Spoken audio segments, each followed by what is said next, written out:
Hello and welcome to another video for your naturalization in Switzerland. My name is Christoph Kirn, and in this video I show you what you need to know to pass your tests and interviews. And today we are talking about lakes in Switzerland. So at the end of this video, if you watch to the end, you will know what you need to know about lakes in Switzerland for your final naturalization interview or for your test that you may have to pass depending on the canton. So this video is about Switzerland as a whole country, meaning that if you live in a canton with many lakes, you should also know about those lakes. But on the general level, on the general country level, this is the knowledge you need to have. So we will go through the names, the location of the lakes, the size of the lakes, and the political boundaries. And we start with the names of the lakes. I have realized that many of my clients are not sure about the German pronunciation. They are very familiar with the English names.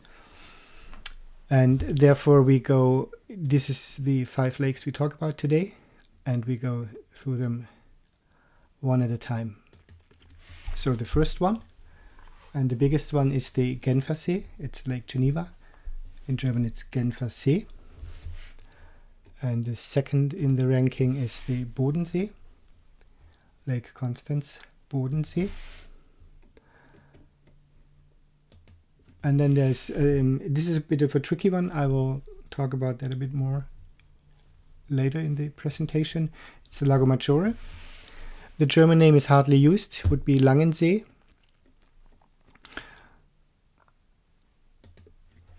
And the fourth one is the Neuenburger See in the French-speaking part of Switzerland. And then in the center of Switzerland, it's the Vierwaldstätter See, which is a very relevant lake.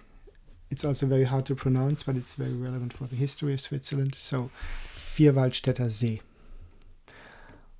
I'll show you quickly the location. You might be familiar with it, maybe not. So the Genfersee here is in the southwest and borders with France. The Bodensee is in the northeast and has a border with Germany and Austria.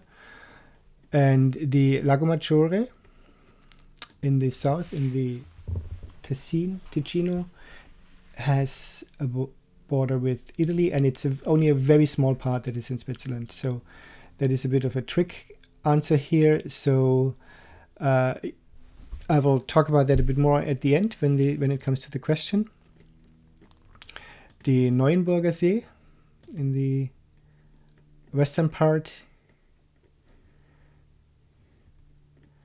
and the Vierwaldstätter See, as I mentioned, is in the center of Switzerland, and this is a lake you should definitely know.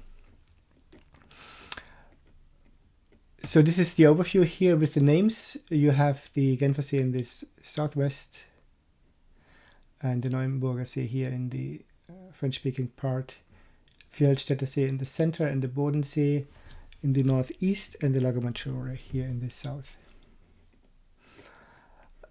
When we talk about the size of the lakes, what you need to know is the ranking. So you need to know which one is the biggest and the smallest, and we go through it in this order. What you don't need to know is the square kilometers, the surface. That would be, I mean, it's good if you know, but it's not basic knowledge. The basic knowledge is only the ranking. So the biggest one is, as you may have guessed, is the Genfersee. And the second position in this ranking is the Bodensee. And the third one is the Neuenburger See. This is the third one is important. We will come back to the Neuenburger See in a different context later. And then the Lago Maggiore is also, the part in Switzerland is very small, but if you talk about the whole lake, it would be on the 4th position, and then the Vierwaldstätter See on the 5th. So, and here's the overview over the lakes. You see the Genfersee and the Bodensee are almost the same in size. Neuenburger See is significantly smaller.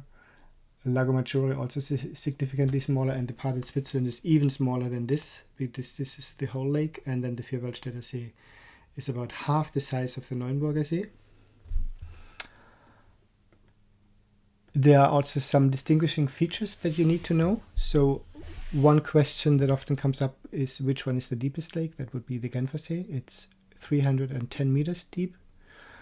And the lowest point in altitude in Switzerland is the surface of the Lago Maggiore with 193 meters above sea level.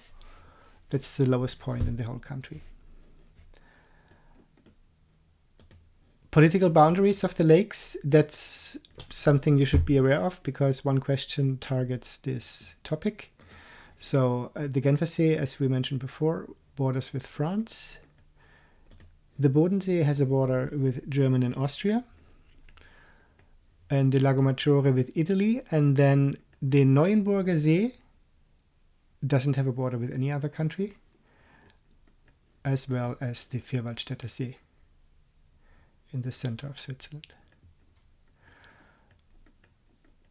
So this is the information you need. You can test your knowledge here. I show you the interview questions that may come up in the interview. It might be this or variations of these questions. What are the names of the large lakes in Switzerland? You need to know 3 to 4. And then which lake is the deepest? And the question that is often asked is which lake without a border with a foreign country is the largest? And which lake is the lowest in altitude is also specific of one of the lakes. But you should be able to answer these questions now. This is it for today. I hope you find this helpful. If you find it helpful, you can click like or subscribe. I will send out more videos soon. Thank you and talk soon.